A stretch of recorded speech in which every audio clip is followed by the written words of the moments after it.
এনেকুৱা ডিচি নালাগে এনেকুৱা একদম মোৰ অফিচাৰ নালাগে দিছে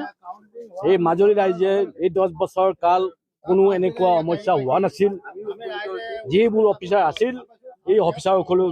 দিনে ৰাতি তেখেতসকলে কষ্ট কৰিছিল এই কষ্ট কৰাৰ কাৰণে তেখেতসকলৰ দিনত কোনো এনেকুৱা অসুবিধা হোৱা নাছিল কাৰণ মই ভাবো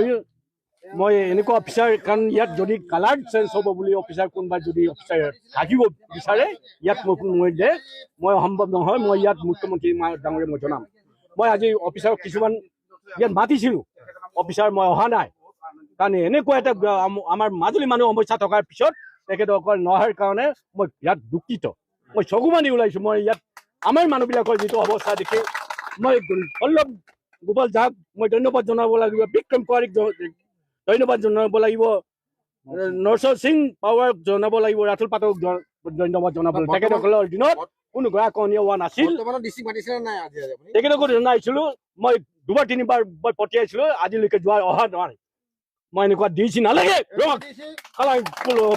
এনেকুৱা একদম মোৰ অফিচাৰ নালাগে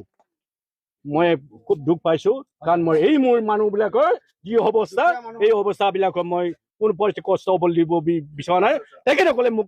যেনেকৈ মৰমে দিছোঁ মই তেখেতসকলৰ কাৰণে দিনে ৰাতিয়ে মই কষ্ট কৰিম আৰু তেখেতসকলক বচাবৰ কাৰণে মই দিনে ৰাতিয়ে চেষ্টা কৰিম আমাৰ মানুহৰ মুখ্যমন্ত্ৰী ডাঙৰীয়া যেনেকৈ আমাৰ ৰাইজৰ কাৰণে কষ্ট কৰে মই এই ধৰণে কষ্ট কৰি যাম বুলি মই প্ৰতিশ্ৰুতিবদ্ধ